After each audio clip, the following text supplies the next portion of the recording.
Welcome to Radical Personal Finance, a show dedicated to providing you with the knowledge, skills, insight, and encouragement you need to live a rich and meaningful life now and to build an enduring family legacy over the next few centuries.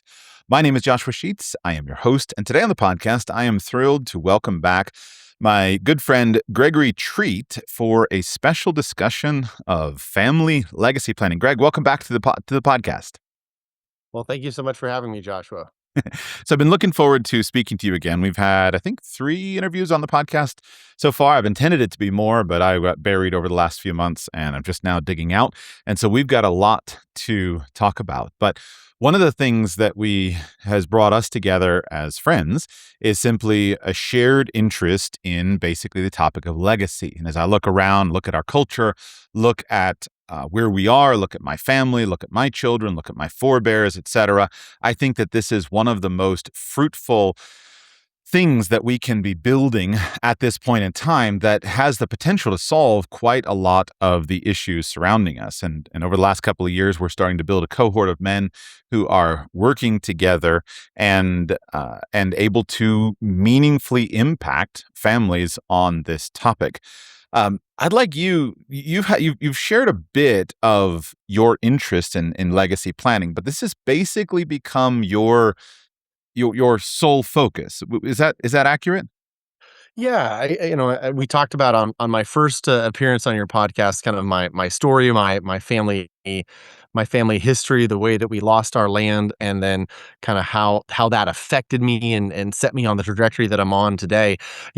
About 4 years ago, 4 or 5 years ago, I came to the realization that there was a real need for a legacy planning experience and a thought process that was not just legal. At the time I was working for a boutique estate planning law firm, and we had old money clients and we had new money clients, and the new money clients were getting the exact same legal documents, the same trusts, the same family limited partnerships, the same everything as the old money clients, and they were not using them in the same way, and they were not getting the same outcomes, right? One of the difficulties of the space that we're in, whether it's law or finance or any kind of planning, is everyone makes the same promises. Everyone makes the legacy promises. That's what the clients want to hear, and so everyone just says, "Oh, this will protect your family. This will protect your legacy. This will give an inheritance to the people that you love and care about. It'll protect your communities." All of these things, right? This is the sales pattern that you hear in our industry, and the results are just not good. The outcomes are just not good, and that I think leads to a lot of heartache. It leads to a lot of disappointment in the client base, and it leads to a lot of frustration with the professionals. And so, about 4 years ago, I went out on my own and decided I was going to try and solve this problem. I was going to help. And the piece that I initially identified was a family culture problem. It was hey, you need to learn how to use these documents, how to think about your family in a different way. And I still believe that is, a vital and necessary part of it. One of the real joys of getting to know you in the community that you've brought me into, it's wild to me that I think we've only known each other for a little bit more than, or a little bit less actually, than a year and a half was the first time that we spoke.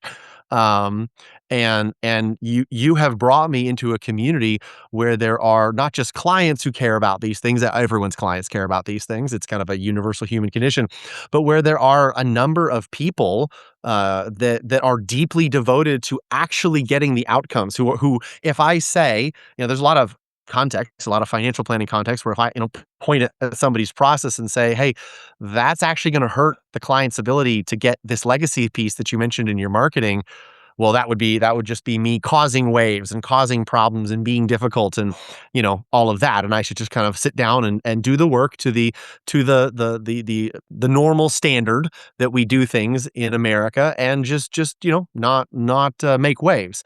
And one of the real pleasures of the RPF community is that there's a lot of people that care about it, that are saying, "Oh, okay, if that's going to impact the legacy stuff, we're going to make changes. We are going to actually care about getting the outcomes for our clients that we need to get." And that's all too often a very rare thing. So Yeah, it is a rare thing, but in a community of people pulling it together, it seems that it's an important thing at this point in time. And I was just last week, I had a meeting with the pastor at the church that we're a part of. And I was trying to, he's an older pastor, very, very good, very learned, etc. But he's a boomer. And so I was trying to, we were discussing various issues, various conflicts and whatnot. And I found myself just right at the heart of basically the boomer issue.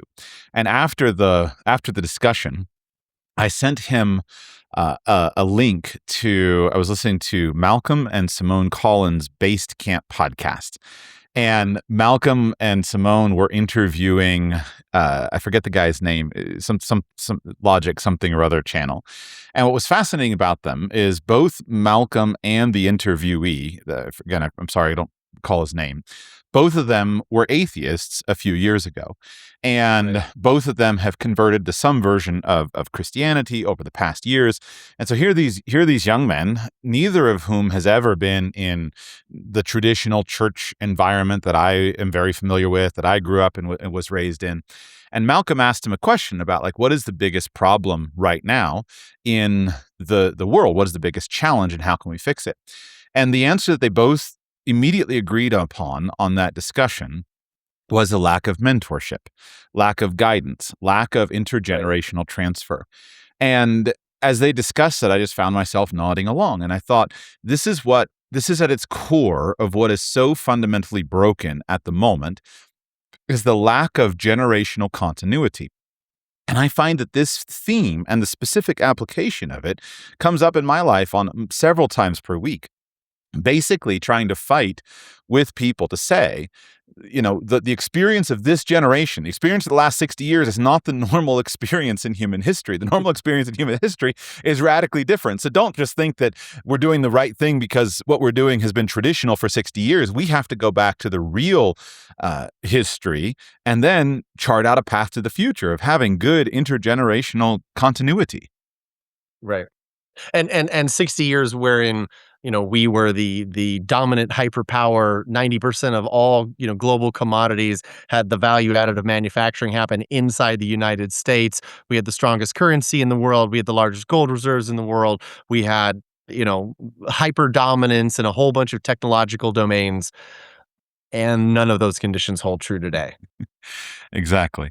So we wanted to do this podcast today to help promote an event that you are hosting with another mutual friend, Mikkel Thorup. Mhm. Mikkel and his family came, and we all were together at Radical Family Camp a few months ago. And Mikkel gave a talk. I asked him to give a talk on his 100-year vision. And that's going to be the foundation of this new event that you and Mikkel are co-hosting. So I'd like you to just kind of lay out an event. This is not the first time you've done it, right? Tell us about the event, and we're going to walk Right. through some of the themes here to help promote the event to many of my listeners who will want to come. Yeah. So, I mean, the first thing is, to note that I met Mikkel at the first Radical Family Camp that I attended, and it was just an amazing experience. I think we basically we did presentations on one of the first mornings, kind of back to back presentations, and then we sat in the cafeteria and sort of tag teamed an expert session for like 6 hours.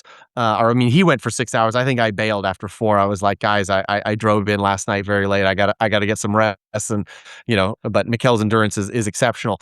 That was our first meeting, and it has just been an incredibly rich, rewarding relationship. Mikkel is one of those people that I was saying earlier that Mikkel will figure out, hey, is this actually getting the outcomes that I've promised people? And if you say, well, here's the problems with doing this to get the outcomes that you said, he takes that so very seriously. So one of the things was last November, he as he's thinking about this stuff, as he was kind of spinning up his own family office, he did a small event for his clients, and invited me to come and speak at a couple sessions, and it was that same topic of 100-year thinking, 100-year planning, and it's just such an important frame, the 100-year plan, right? We think we're doing long-term planning in the US when we have a 5-year plan, right? 5 years is kind of like the gold standard of corporate planning is, well, how, most financial plans now are like quarterly. Well, how are we gonna maximize our profits in the next 30 to 90 days, right? And that's when you do that, there's just a whole bunch of risks that fall outside of the frame that you're considering and thinking about, right? One of my foundational experiences was being in a boardroom and saying, I think that this plan is going to have a risk in year 6 or 7, and the response of the other people in that room was, well, we're going to sell this down the river in 3 to 5 years, so why do we care, right? And that just it was one of those should have been a wake up call to me that I was not long for that job experience, which I wasn't, but it didn't at the time. I didn't quite pick up on that's what's going to happen. Um, so that was the genesis of this, sitting down and thinking, okay, well, what does it look like to plan for 100 years, right? And so that's saying, well, we're going to need different types of legal structures. We're going to need different types of financial arrangements. There's a great book by Will and Bill Bonner, the Family Fortunes book, that talks about, I think he calls it like type B investing or beta investing, something like this, where it's hey, we're not chasing quick returns. I'm not sure I agree with that term, by the way, but that's the term that he used. We're not chasing quick returns. We are chasing long term performance. And so that's kind of the focus of the conference is, let's think about, what do you need, not just to retire and have a good life for the rest of your life, but to meet your long-term goals as we move into a future. So you think about things like, when you're moving from owning a bunch of things in your own name, owning your business in your own name, to having that transferred into a trust. What does that mean? What is that like? What is the experience? How do you manage that, right? You're going to need, especially if you're a US citizen, you're going to need probably some kind of independent trustee. How do you manage your relationship with the trustee? What does that look like? How do you think about it? And then, from my perspective, the piece that I'm most passionate about is, how do you bring your kids into this environment, give them an honorable framework for it, so that they participate in your trust without becoming a trust fund baby, right? Which is actually not. I don't think it's that hard.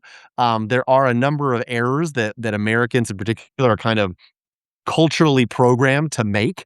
One of the things that I was having a conversation with a boomer just the other day about, hey, when you help someone with something, you need to allow them to understand what obligations you're putting on them. Okay, because if you don't say clearly, this is what I want from you, this is what I expect from you, this is what my hope and desire is, then many times these people will experience, oh, well, this person is going to come to me at a time I don't know, and make demands on me that are going to put me in a bad situation at, presumably at the worst time. And this is a really hard kind of thing in terms of the relationships between the boomers and the younger generation, is that it creates resentment to not tell people what is it that you want. And it also creates entitlement, right? So, because they get to the point where, I shouldn't have to do anything to keep getting this benefit, right? That's what the younger people feel like. And the older people actually do have something that they want, and want pretty bad. And so, figuring out, how do we understand that? How do we find these obligations for each other? And the answer is, of course, to believe in your family. To say, this is what our family's calling and mission is. This is what we're aiming for. This is where we're going. This is the virtuous thing that we do in the world. This is our calling, if you will, right? And have some understanding of, there's a deal that we have made, in Christian theology, right? Salvation is not transactional. Salvation is the free gift of God by grace alone, through faith alone. Certainly in Protestant Christianity, but blessing comes with conditions, right? The impact that you make in the world, the amount of money that you are entrusted with, the thing that you do that you pass on to your children, the inheritance. If God is helping you have an inheritance and carry that on, for sure there is going to be a a obligation that's attached to that. And so how do we recognize that? There's no way to get rid of that obligation. It exists, it should exist, and there's righteous obligations and unrighteous obligations. And how do we think about that? And how do we think about that? Maybe if your family is not very religious, or if your family is very religious, these are all things that you can consider. And I think it's fun. Mikkel has just some wonderful stories that he tells about his family, about how he's got family values that he teaches to his kids in a whole variety of different contexts, and those family values drive decision making. Those core values are how he teaches his children how those values apply by explaining to them what he's going to do in business and why. Right? Now he's doing that from, I mean, basically a very young age with his children. They're gonna have an incredible leg up in the world. But I believe that any family, any father who's got, 5, 10 years left in him, any mother that isn't, on death's door. If you're on death's door, then that's difficult. It's a very difficult place to find yourself. Presumably, if you're walking around, the sunny Caribbean with us, you're in good enough health that that's not the situation you find yourself in. Um, but being able to say, how do we think about family? How do we think about obligation? How do we think about family values? And what is the plan for getting presenting these values to our children in a way that they find useful and beneficial, and that connect them back to their parents and to the story that their family is a part of. So So you and I, right? We basically agree with one another. We talk all the time. We seem to see the world similarly, but obviously not everybody yeah, agrees with us, right? We both wind up right. pushing the boulder uphill in many cases. So, what is the biggest objection that my listeners probably have running through their head to this thesis that you're describing and that we're discussing? What do you think is the biggest objection, the biggest complaint that people have about all this stuff that we're talking about? I mean, I think that the objection, the way that it gets framed, is one about creating dependence in your children. They want their children to be independent. They want their children to be successful. They want their children to, they want their children, they would say, to be independent like them. And I think that's oftentimes a framing that doesn't take into account. I think in many ways, even those of us that are younger than the boomers are still caught in the trap of not really having a great understanding of what it's like on the ground, right? I mean, I've been married for coming up on well, we just had our 13th anniversary, right? And when I talk to people that are unmarried or that are trying to get married right now, the world that they describe is foreign and horrible, right? Like, I just cannot imagine what what it would be like to try to meet and woo my bride in that condition. When you talk to, I went to law school again, 10 I graduated from law school 10 years ago, and when I talk to people that are in law school today or in undergrad today, the things that are coming out of their mouths are just astonishingly bad, right? And it was astonishingly bad when I was going to school, right? It was soul destroying. It was something that I just regarded as an awful, horrible experience. And so I think that there it's really a peacetime mindset is what I would say. There's this assumption that, well, there's not really any major challenges, so we have to create additional challenges. Um, Ironically, I think a lot of our people are repeating things that they've heard, and they don't necessarily know what the origin of those things are. So there's a famous phrase, well, the strong will make it through, right? We have to help the weak, and the strong will make it through, and they're the independent ones. Do you know where that comes from? Do you know I don't who know. said No, that? no, no. It was the Fabian socialists in Britain, and they said that in the hearing of a young Lee Kuan Yew, and he found that so grossly offensive and so soul destroying and so kind of anti-civilizational that he made it a point in his memoirs years later to just blast this, philosophy by name, and it's still like looked down upon heavily in Singapore because they view that as just a poisonous frame, a poisonous thought process that's going to hurt people and going to cause damage. And unfortunately, I think a lot of people repeat that without knowing where that mindset comes from, where that idea originates. So your answer to the question is similar to one of my answers to the question. And the one I was thinking about, it lines up, but let me describe it. Because I think if we understand, if we can describe it, we might be able to figure out what the answer is. I was thinking about it in terms of independence and dependence. So you framed it as having children not be dependent on parents, right? Of course, we have our the stereotype of the trust fund kid that we all have seen, right? So there is a real thing. Right. The flip side of that, the flip side, go ahead. Yeah, Let me interject. Like, how many of you have seen that? I have met and worked intimately with trust fund babies as part of my profession. I really want to ask how many other people have done that. so All right, like I don't know. yeah, that's a fair thing. Have you seen it on TV? You know, did the Correct. TV tell you this was a bad thing? Correct. I would say I have interacted with a handful, but y- I probably just am falling into stereotyping without actual measurable data on that. So it's an interesting correction. But we react against this idea, real or imagined, whatever it is, and we pretend that, well, everything is the flip side is, well, if we can just get our children to be independent, then everything will work.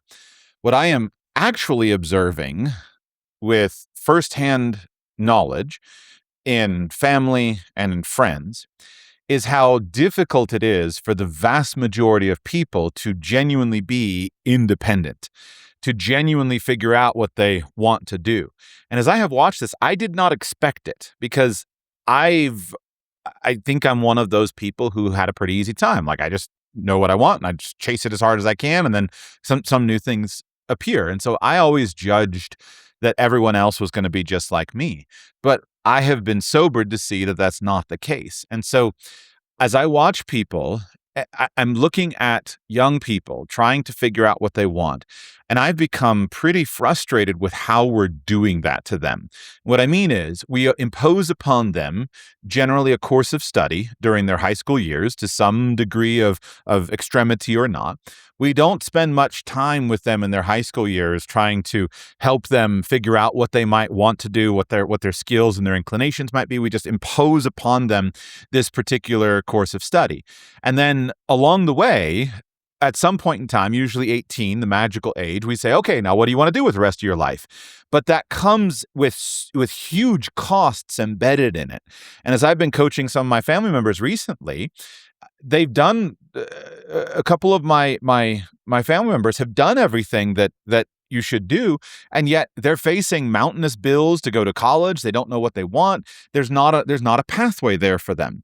And so And the reports are that many of these degrees are useless or worse than useless. Right. Like, Right. there's enormous evidence that this system is not working at all. Right.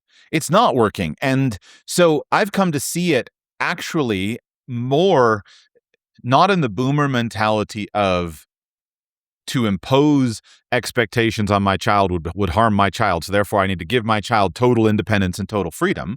I've come to see it more as allowing my child to know, here is the expected pathway that I have built for you, is actually a gift, right? I find myself as an entrepreneur daydreaming many occasions about how great it would be to not be an entrepreneur, just to go and be an employee working for somebody. How amazing would it be to have a boss who just told me what to do, and all I needed to do was do what that boss said, and life would be great. And so with children, I think that the default should actually be to say, here is the path that I have prepared for you. And I, as a virtuous, intelligent, thoughtful person, I have made preparations for you. You are my son. You are my daughter. And by definition, you're probably going to be a lot like me. And since you're probably going to be a lot like me, our business, which I'm flourishing in and which I have flourished in, or our area of focus, our area of work, is probably going to be a good fit for you. So I've made preparations for you to go down this pathway. And then we're going to be discussing constantly along the way, is this default option a good fit for you, or do we need to modify it and adjust it in some way? And that is what like, I think would dramatically help a lot of people if we just did that. And Yeah. there's lots of reasons we don't do this, but I sent you that link to, you remember the physician family that I sent you, where mom and Mhm. dad were both doctors and they had four doctors, all of their children. Like, it's the most obvious thing in the world that if you're a doctor family, like, this is the preparation. And yet the same thing applies to me and the same thing applies to you. Yeah, I mean, there's a friend of mine that he's, he's a dentist, and his sons so far, I think his daughter's gonna become a lawyer. His sons so far, or she may already be a lawyer now at this point. It's been a couple years. His sons so far have all become dentists, and there's just a bunch of like practical advantages to it, right? Because one of the things that happens occasionally is if they go down, they get sick or whatever, dad can fill in for them, right? In their job, right? And they have ways of making that work from a billing perspective. They have a family holding company, all this stuff, right? But they are able, because they're entrepreneurs and because they're all entrepreneurs in the same area, to reinforce one another. And so even at very early stages of the business, like they've never had the situation. Many entrepreneurs get to the point where, well, I just don't get a vacation for the first 10 years, right? And God knows only what that does to your marriage and does to the rest of your life, right? So it does to the raising of your children. But they're able to make that work because they can support one another because they have all of the tools and all of the expertise and they can just fill in and it's all good, right? And I've experienced the same thing, not personally, but there are lawyer families that I know that have that dynamic, and where you can make it work, it's a great dynamic. It's a gorgeous, beautiful thing, and it really creates real economic advantages. Again, just to kind of, I think a lot of people are just underestimating the challenges that people are. I think a lot of people feel like if we help our children, if we set that path out, well, that's life on easy mode. That's life that will be so, it's like cheats on a video game, and it won't be fun and it won't be meaningful and they won't be able to actually build anything. And I think that that's just unrealistic. Like, people don't appreciate where we are in our culture. There's a great movie that I talk about, Gran Torino with Clint Eastwood, right? And there's this scene where he gets there's a young Asian kid who he's trying to get him a job because there's gangs in the neighborhood. They're recruiting this kid, and he just doesn't understand why this kid is not getting a job. Right. So he goes out and they buy him a tool belt and a hammer. And Clint Eastwood calls his old construction buddy, says, "Hey, I've got this kid. I want you to give him a job." The Clint Eastwood spends like 5 minutes explaining to this kid, "Hey, don't don't sleep. Don't oversleep. Don't be lazy. Get up on time and make sure you're there on time." Because in Clint Eastwood's mind, the only thing that could prevent this kid from being successful in the job that he'd arranged for him was he was lazy and didn't get up on time. Right? And if you've watched the movie, you know that what actually happens is the local gang, seeing one of the people that they consider their people, they feel like they have a claim on this kid. They jump him, they beat the snot out of him, they take his tools, and he, arrives, 2 hours late to the job. And the guy calls Clint Eastwood and says, "Hey, this isn't going to work. Like, something's weird here. Something's weird here, and I can't. I don't want to deal with this." Right? And that's what clues in, to his credit in the movie. He sort of clues in, oh, there's something much greater here than a kid being lazy, a kid being, not getting up on time, right? There are structural barriers. There is actual malicious people who are actively trying to prevent my child or this kid from accomplishing the good and reasonable thing. I would submit to you that if you went out and tried, you and your child's resources might be insufficient, right? It will be a contest for your family as a whole, right? And that's the right way to understand where we are as our country. Your son is not an individual competing with other. I mean, he might be an individual, but he is not competing with other individuals. He is competing with families and with clans and with political groupings and a whole bunch of kind of quasi tribal and quasi tribal groupings in our culture today. And if you send him out there alone, he will get eaten. Not because he's a bad kid, but unless he is a generational genius on the level of an Elon Musk, he is not going to be able to overcome a challenge that is a 20-man challenge. The Chinese have this great saying, two hands cannot fend off four fists, something to that effect. Right. And there is just a reality to scale. And we need to take seriously the fact that, hey, all of our systems are choked with many of them politically arranged, kind of DEI woke, but even the ones that are not, the people that are competing there are competing as groups. And so if you send your son or your daughter out there alone, you're not going to get good outcomes from that, and we need to take that seriously. This is the world in which we live, and it's only going to become more so. That pattern is just accelerating as we go down over time, right? And you see the same thing in the dating markets. There is just a massive twisting of the dating markets. People are having a great deal of trouble getting married, and to the point where we're not going to solve this by just saying, "Well, go out and trust the big systems." Do you understand that somebody that actually gets married, it makes less than 10% of what somebody who doesn't get married for the dating apps? So the dating apps are economically, if they like eHarmony for many years, lost money. I understand that they've sold and they're now under private equity management, and so I have no idea if they're doing this anymore. I kinda doubt it. But for many years, eHarmony lost money helping people get married.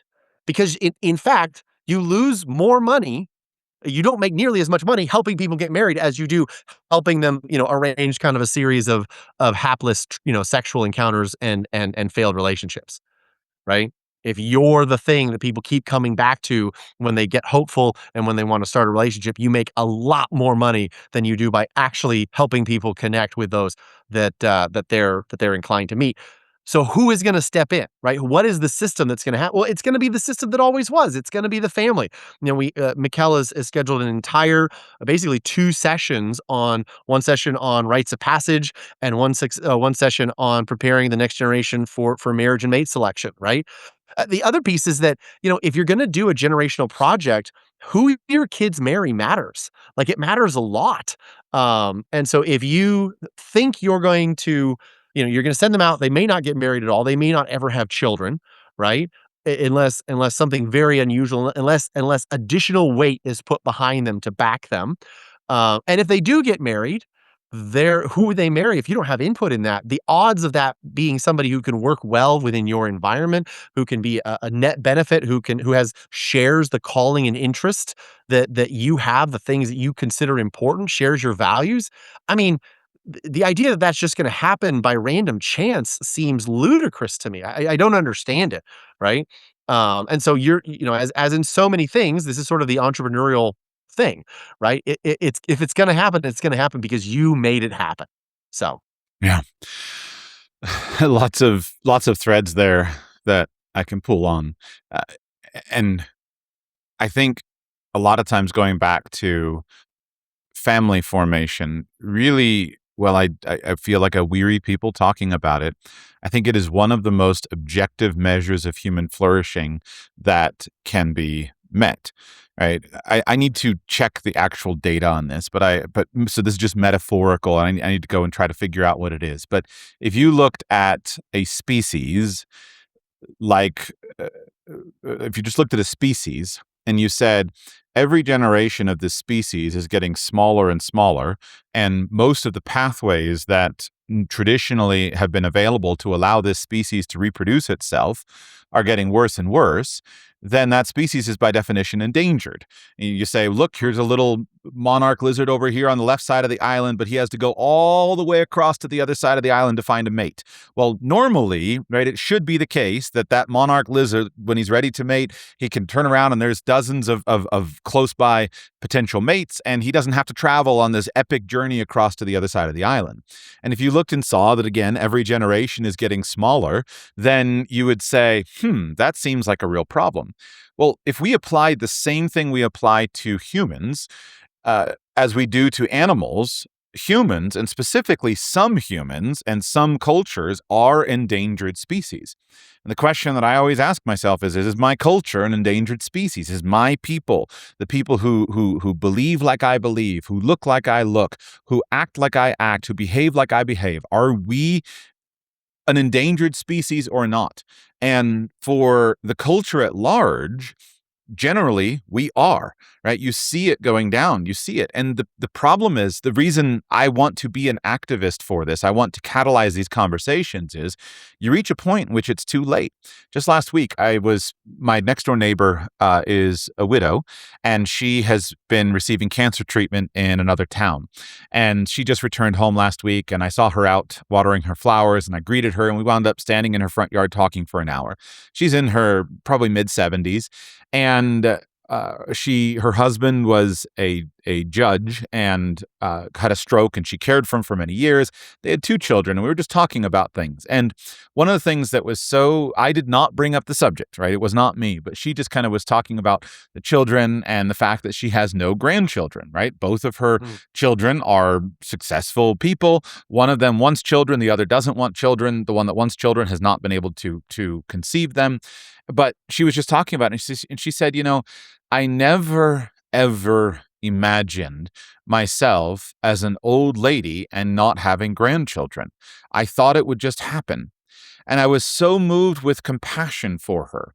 Here she is living all alone in a big, beautiful house in a beautiful neighborhood, having just recovered she's cancer-free now after many months of treatment, just this fresh appreciation of life after going through this medical crisis. And yet, what can she do to change that? And I gave her some encouraging words, but I just thought, this is the situation that millions and millions of people are going to wind up in. They're not thinking Absolutely. long term. They're not envisioning things, and therefore they're going to wind up with these things when it's too late to do that. And I don't want. They haven't updated their priors. Right. They Right. haven't sat down. Like, was there a culture and a place that took care of them, that got their parents grandchildren? Yes, there was. Where are those institutions today? Where are they? Right. Who runs them? Who funds them? As far as I can tell, they're just getting the short end of the stick and many of them have ceased to exist altogether. Yeah. And it's genuine, like people are facing genuine problems that they can't solve themselves. And that's what I try to beg older people to say. You have to go out and listen to the young people. And I think what you and I are doing is hopefully doing it well. We're trying to serve as a bridge between elderly people who have capital and who built that capital through hard work, through thrift and stewardship, and with the blessings of a society that made it possible for them to begin that capital accumulation process. And we're looking at younger generations who are being displaced, who are being disinherited, and who are not able to move forward, with some of us who have very high capacity as an exception. And what I believe we might do, if we can do this effectively, is we might stave off a political revolution. And if I look at, I was looking at the recent news articles about the recent success of the Democratic Socialists of America, and you see them winning in elections. And I hear older people talking about this. It's like, well, where is this coming from? How could this happen? It's like, are you dumb? Do you not listen? Like, what do you mean? How could this happen? Somebody throws you a bone and no one else will. Well, you're going to grab onto that bone and try to make a pathway forward. This has been the foundation. So I want to be one who is faithful in building this, and I want to help people to build it so that our legacies can continue. Go ahead. Well, and I mean, I think it's not just throwing a kid who's a normal American kid a bone. It's throwing somebody who has a terrible relationship with their parents, who has not been successful, who has gotten ruinous amounts of student debt, which they were told to do by their parents and every single authority figure in their life, right? Many of whom went into, the safest jobs. They picked as much as it was possible for them to pick to avoid risk and do the right thing. And in a wait in line, they did it, and it didn't work out. And they have received enormous pushback. Again, many of these people come from deeply dysfunctional families. Many of these people come from families where pointing out, hey, dad, mom, the thing that you told me to do isn't working, is met with just immediate and overwhelming negative response, just because those are toxic people, right?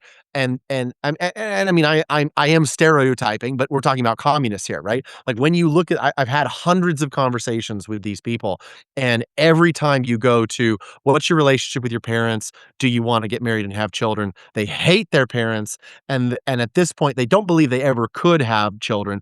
But even if they could, they wouldn't want them because they view not having children as a way of getting vengeance upon their parents and grandparents who they despise so much, Right. right? And that is, what is happening in America broadly, and I think it's a tragedy, and it doesn't. I mean, I suppose every challenges come to every nation.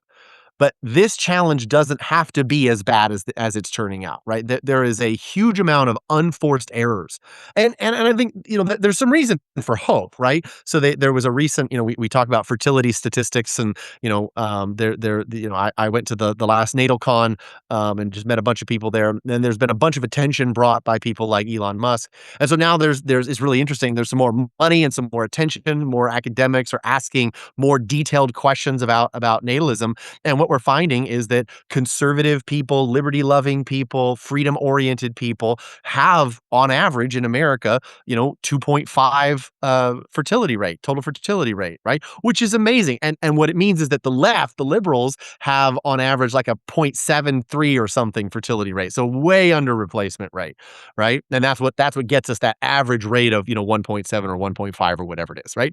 Um, so there's reasons to believe that our particular community, our particular culture, and maybe it's a subculture of America, is actually doing very well statistically. But I think so. I want to inject a little bit of hope in that, but also to say that doesn't mean that your particular bloodline is guaranteed any chance, is guaranteed to win. There is going to be a lot of families that don't make it because they didn't plan and they weren't prepared, right? We are facing. I think it's hard. I think a lot of your audience, a lot of my audience, are kind of prepper inclined or prepper adjacent, even if they're not outright preppers. And so understanding, hey, the apocalypse, the ending, the rending is looking different than we expected it to, right? There isn't massive government breakdowns. It's kind of more of like a slow, steady decline, right? Um, but what that's going to mean is you have to, with every generation, you have to take on more. Your family has to embody more. Your family has to get bigger. As the government's capacity shrinks, which is, as its ability to actually do stuff in the real world shrinks, which our government's capacity is shrinking all the time, even as it's desperately trying to pull in money.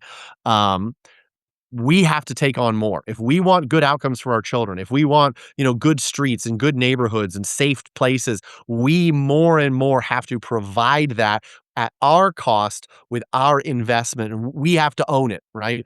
We can no longer trust the government to own the public parks and the public streets and all of those things and just expect that to be well taken care of. I mean, there is an ideological problem. I don't want to minimize the ideological problem, but always remember there's like a basic competence problem. There is so many people that work for the government that simply cannot accomplish a task as defined, that they can't keep the roads maintained. They can't keep, the Amtrak tracks working. They can't make the trains run on time. They lack that capability, right? And so what does that mean? It means if you want to just sit back and say, "Oh, well, this is terrible," and you can watch, fiddle while America burns. I mean, okay, that's a thing you could do. But if you care about your children, if you love your children, if you want your children to have better outcomes than the average, well, then build something, right? One of the things to remind, the boomers is they have the largest cohort of wealth ever in human history, right? The 150 million or so boomers in America are the richest group of humans by like a factor of 4 or 5 compared to all other private citizens throughout the world in all of recorded history, right? You got to exclude, kings and monarchs who, people that could go around and seize stuff by combat, right? That throws off the The the old ways. calculations. But in terms of people that actually built wealth, the boomers have more of it than any group in human history. And what that means is they can create local conditions that are the way they want them to be. They still can. right? Until they kind of go offline, right? More and more of them are entering homes, and I have serious questions about what's happening and how their money is being managed as these people, kind of enter more and more senescence. But for those that are active, that are bright, that which again, a lot of our community, a lot of the liberty loving community are precisely those people. They're getting better than average health outcomes. They've gotten better than average financial outcomes. They can create the world that they want to see. They don't have to wait. It's true and tragic that the broad spectrum is the way it is, that kind of America, that the American public, the body politic is riddled with disease. But a very small number of families can have a massive impact in their town, in their area, in their locality, and that's particularly true. One of the things Mikkel does is he does his primary company is Expat Money, and they help people move around. I mean, that's massively true. The impact of a relatively small number of American families on a town or a community outside of the U.S. is profound. And so I think, I want to emphasize that that agency still exists for that group of people. I don't know, honestly, that it exists in the same way for millennials on down. That's not clear to me. Maybe it will. Maybe as the boomers fall off, then that money will reappear. Maybe it will kind of slide around the government's, all the catching mechanisms that the U.S. government has to extract money from people that are dying.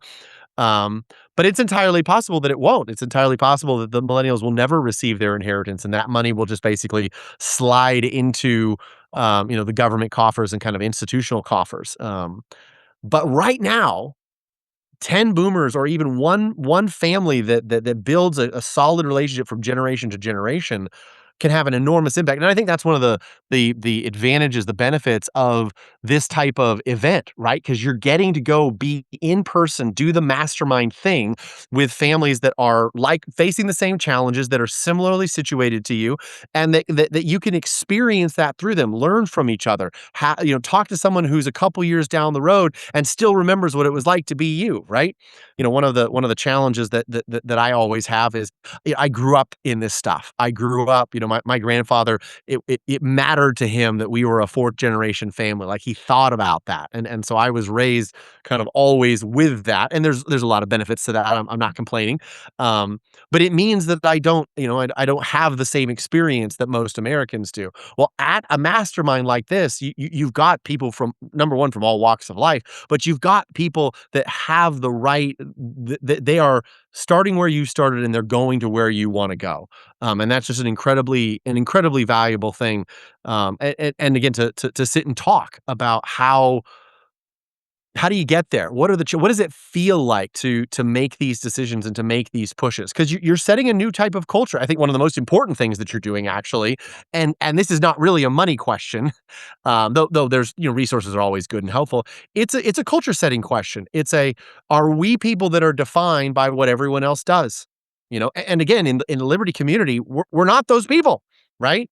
We are the people who said, well, we wouldn't jump off a bridge if everyone else said they're jumping off a bridge, which is what's happening, right? Societally, we are jumping off of a, antinatal bridge at scale. And I don't know where that goes. But I think those are kind of important points of hope that I want to inject. And one part of what will be an enormous blessing for the people that show up at this event. Yeah. Being around people who care about the things that you care about is a tremendous way of resetting your belief in what is possible. Much of the time in life, we really only work on and work on the things that we believe is possible. And when we get around somebody who has a radically different experience than we have, and we can meet face to face, the guards go down, the barriers go down, and we can actually just listen and talk to them, it can say, all right, if that guy can do it, I can do it. And this can be done in health. I was just watching a a video this morning of a 80-year-old lady who finished a full Ironman triathlon, right? If you say, hey, here's an 80-year-old lady who finished a full Ironman triathlon, then I can finish a full Ironman triathlon if I'm less than 80 years old, and I start off earlier than her. In terms of culture, right, I find this a great benefit of my own background, right? My parents had 7 children. All 7 of their children have a good testimony with the world, all righteous men and women, all of them walking with God, all intact marriages, all who are married have children. And I don't know many families like that, but you wind up with a lot of people, and they wind up knowing, oh, well, we had 4 children, but we lost 3 of them to various vices and sin, and kept 1. Well, it's possible, right? It is possible. And so if you find somebody who has that, if you find a family where everyone is strong and athletic, when you find a family who everyone is highly educated, when you find a family where everyone is well employed and works together and likes one another, these are skills. These are not things that can't be done, right? These are skills. Right. Human beings are highly predictable. And one of the things that has happened is it seems like many people have basically just thrown up their hand and said, oh, it's magic. We can't figure out why this works. Well, you got to build reciprocity, right? You got to build a sense of engagement. You got to build a sense of fun. You got to build a family culture where people want to work together. And it's not easy. My children fight with each other out doing the dishes. And we keep on working at it every single day of doing the dishes, because I know that when we can finally work together effectively to wash the dishes, my dishwasher's been broken for a few months and they keep asking me why I haven't replaced it. I'm like, I don't have that many training opportunities right now. Right now, my children learning how to wash the dishes as a team and figure out how to help them to team up rather than to fight with each other. This is what I'm going to need 20 or 30 years from now when they're sitting around a boardroom table. I need them to be Right. part of a family team. And so we can build culture. We can do it intentionally. We can build resources. We can build business, and we can do it in a healthy way. We don't have to react and be just the anti-people. Oh, well, I knew a father that imposed one time too high of an expectation on his child, and he said, you will take over my medical practice. So therefore, I'm not going to encourage my child to go to medical school because I knew this guy one time who had this childhood dream of being a doctor. Or you see this with sports figures, right? He failed out of football in college, and he required his child to go to the NFL. Well, we can know people who do that, but the norm is that children will want to follow parents. The norm is that parents and children have relationships like that. But as you said, even with, go ahead. And whenever you hear those stories, ask some basic questions. Was the guy in a healthy, happy marriage? Was he successful in life and business? Or was he, was he a faithful member of some church or community organization?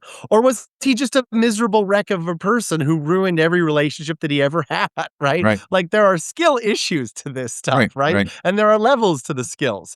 If you see someone, just because you see someone run a car into a crowd of people, that doesn't mean that, like, driving cars is bad, right? Like, those are not equivalent statements.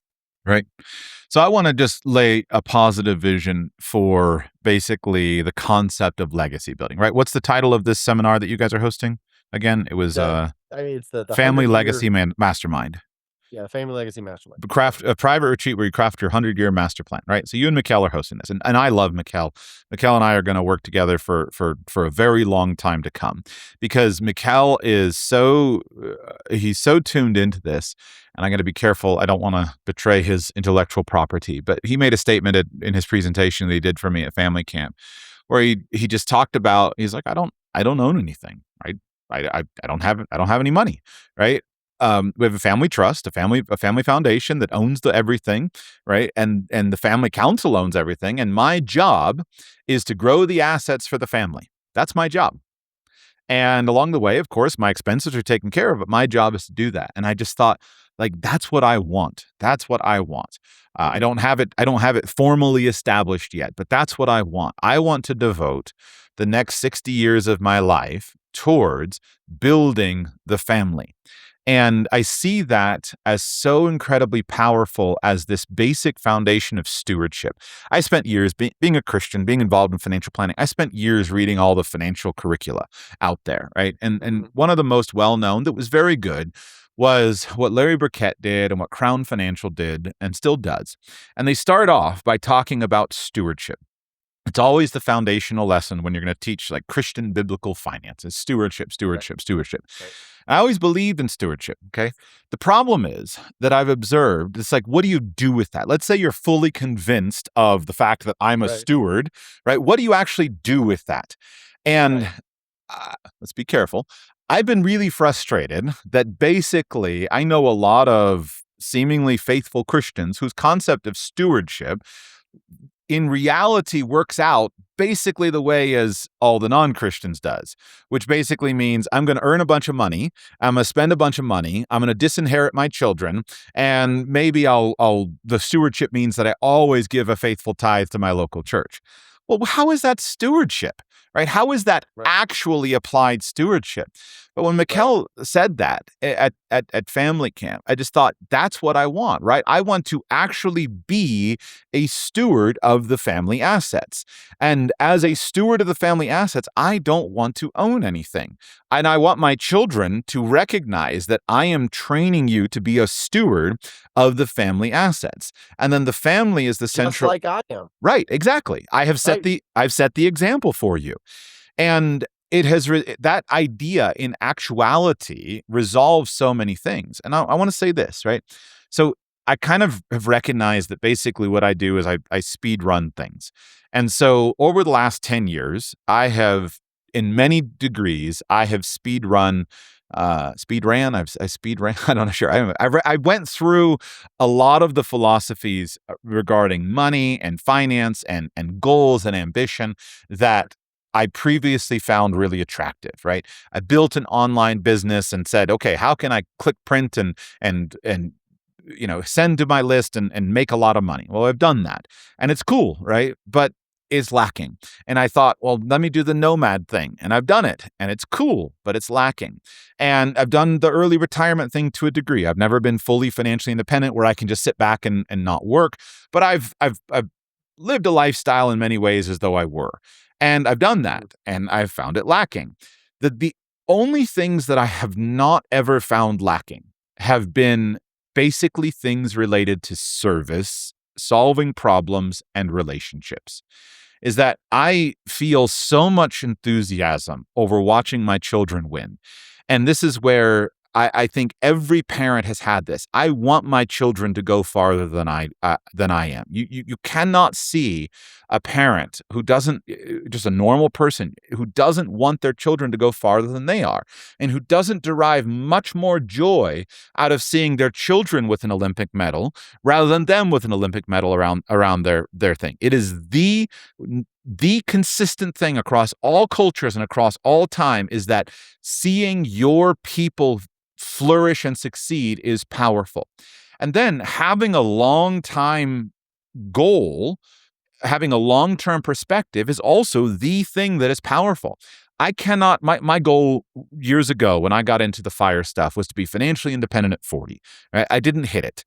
And I'm glad I didn't, because I cannot imagine how miserable I would be wandering around the world, filling up my passport by myself, just as some kind of like passport bro without the other things. I'm glad that I figured it out pretty quickly.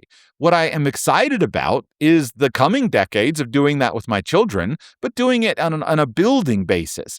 And I'm also, and then having a long-term plan, right? You look at older people and you do what I do for a living, what we do for a living, what people do. If you counsel older people, you find that as soon as they lose a sense of vision for the future, a sense of meaning, as soon as their future is smaller than their past, they just get old and shrivel up and die. And if you don't want to do that, you have to have a vision that outlives you. Well, how are you going to do that? The only way you can do that is if you have a vision that flows down through generations and through into eternity. That's it. And it was so fascinating. I watched last night, I was doing some busy work and I was listening to an interview with real estate mogul Ben Malla on the Iced Coffee Hour podcast. And Grant was talking to Ben about his real estate thing. So Ben, I don't know, ostensibly has a $500 million real estate portfolio, something like that. Great guy, big gregarious New Yorker, never went to college, has lots of money, has a yacht, selling his $30 million house. And he's just a genuine guy, right? And what was interesting is Grant in the podcast kept coming back to Ben's excitement is doing consulting. And Ben's selling consulting slots for pennies, right? $350 for like 15 minutes, something like that, like thousand something dollars an hour. Where else are you going to talk to a guy who has hundreds of millions of dollars for less than $1,000 an hour, right? That doesn't exist in the world, right? And so, so I immediately just like started making a list of questions. Like I didn't know Ben was doing this, but he kept coming back to it, and it was really organic and really clear. It's like Ben is exciting about it. He's laying out his thing. It's like he says, I never went to high school, but I made all this money. I got started in real estate. And he's like, the only thing I care about is basically just helping people. And here is this guy, big fat guy, total glutton, total like hedonist. That's just who he is, right? And yet he's like, the thing I care about is not going around on my yacht with my hot wife. The thing I care about is helping random people on the internet, helping random young people actually build it. So at the end of it all, I just want to say, like, legacy planning from an early age is the thing that's going to take you the farthest, and it's going to be the thing that's going to be the most fun because you're not alone. And that's the other error that I have made, that I learned, is you don't want to be alone. It's always easier to go faster when you're alone, but you don't want to go alone. And so where else and how else can I build a plan that is 100 or more years long, where I can do fun things that I'm well suited for with people who I like, and I can do it in a way that's going to grow, and we can have a lot of fun together, other than in working hard on developing some component of family legacy. And that doesn't specify the implementation. For me, it may mean that 2 of my children work in my business and 4 of my children don't. It may mean that you have various structures. Like, it doesn't, saying I'm going to pursue legacy doesn't put the specific plan in place, because you have to look at who are the players and how do we actually work with this. But pursuing it is absolutely the best long-term outcome that any of us can achieve. Absolutely. Yeah, and I mean, I think one of the things that people realize, when they come to the end of their life and they meet their maker, is how many promises, how many relationships, how many things that they built that they wish could carry on. And why do they wish they could carry on? Because they're good things. Because they're good. It's good for the world that this opera house or this business or this community thing continue to exist. It's good for the world that there be a family who stands upon a watchtower and says, this is true and right and good and beautiful, and I'm going to be here to defend it. There's so many relationships that you have where, knowingly or not, especially with people, kind of outside of the modern Western sphere, that they really expect, because humans expect this, that you're going to raise up an heir, that your promises are not just for you and for your lifetime, but that they continue from generation to generation. And really, wouldn't you want them to? Right? Wouldn't you want the good things that you have done in your life to have a dedicated, godly, virtuous means of carrying forward into the future? That's all that a family legacy is. It's saying, hey, there are these good things that we don't want to end because of somebody, passing away.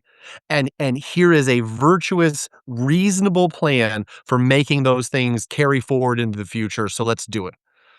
So I think, who doesn't want to do that when you think about it that way? And yes, there are challenges, and yes, there are hard things, but most of those challenges, as we've said repeatedly, basically are the challenges that come from doing nothing. Right? If you do nothing, this isn't going to go your way. But if you do something, if you sit down and you make a plan and you pursue it for even a couple years, but certainly for 5 or 10 years, man, very few people do that. None of the bad cases that you've heard about involved somebody doing that, right? Like, the outcomes that the people that plan and work at it get are so good and so uniformly good. I just think that's an important piece that I want to hit as we end. So thank you so much, Joshua. Absolutely. So in closing, November 2 through November 8, November 2 through November 8. Tell us about the conference that you're doing. Yeah, so there's actually 2 pieces to it, and you don't have to come to both. So there's the first the first workshop, which is November 2nd through November 4th, and that's basically for people that didn't come last year. And then there is workshop 2, which is November 6th through November 8th. There's kind of a break day in between there, and that's carrying on with some of the work that we did from last year, and the people that come to both sessions will be able to enjoy it. And Mikkel has kind of a special track for people that might only be able to come to the second session. But I'll get the people that reach out to me. I'll put in contact with him, and we'll make sure that happens. But yeah, it's a really cool opportunity. It's in a gorgeous part of St. Kitts, and in the Caribbean, and it's just a lovely experience all the way around. You know, it's going to be good if they're going to get you on an airplane. I hate flying. Oh, man. Yes, you do. Well, I just want to encourage. So, what's the website, Greg, for people to sign up? So for purposes of this, go to avalоncircle.com/mastermind, and that'll take you to my landing page, and then you can sign up, and then I'll forward that on to Mikkel's team. Yeah. So to get people on board. Yeah, go to avalоncircle.com/mastermind. I'm not receiving any commission on this. I love Greg. I want to see him flourish. I love Mikkel. I want to see him flourish. And anybody for whom this topic resonates with you, you will be extremely well served by doing this. Greg and I, we wanted to organize an event in this fall for just the two of us, and we weren't able to pull it off, largely due to my own challenges. So this is the best first opportunity to discuss these things. So if this is interesting to you, if you're interested in legacy planning, Greg and Mikkel and I in the coming years, we're going to do a lot, and you're going to get so much out of it.